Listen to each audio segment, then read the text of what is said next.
Champions লিগে বায়ার্নের কাছে হার, অন্যদিকে লা লিগায় চিরপ্রতিদ্বন্দ্বী বার্সেলোনার তুলনায় 7 পয়েন্টে পিছিয়ে পড়া। সব মিলিয়ে দেয়ালে পিঠ ঠেকে গেছে রিয়াল মাদ্রিদের। জিরোনার বিপক্ষে মাঠে নামতে প্রস্তুত আলভারোর দল পূর্ণ 3 পয়েন্ট নিয়েই লিগ জয়ের আশা বাঁচিয়ে রাখার শেষ সুযোগ কাজে লাগাতে চান রিয়াল কোচ।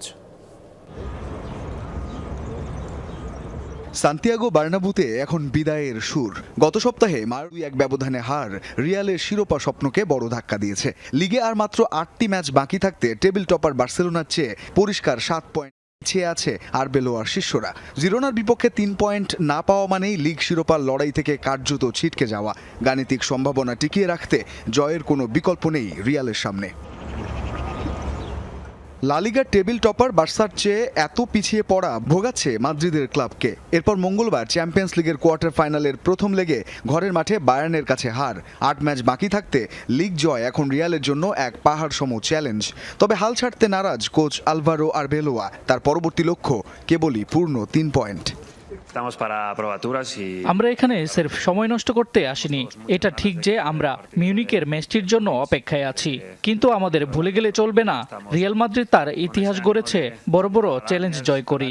আমরা কি করতে পারি তা দেখানোর জন্য আমরা মানসিকভাবে প্রস্তুত। তবে আপাতত কোনো পরীক্ষা নিরীক্ষা নয়, আমাদের লক্ষ্য একটাই, মাঠে নামা এবং 3 পয়েন্ট জয় করা। মায়োর্কা ও বায়ার্নের কাছে টানা হার রিয়ালকে কিছুটা ব্যাকফুটে ঠেলে দিলেও কোচ আরবেলোয়ার তুরুপের তাস এখনও ভিনিসিয়াস জুনিয়র। দলের সেরা এই তারকার উপর পূর্ণ আস্থা রাখছেন কোচ।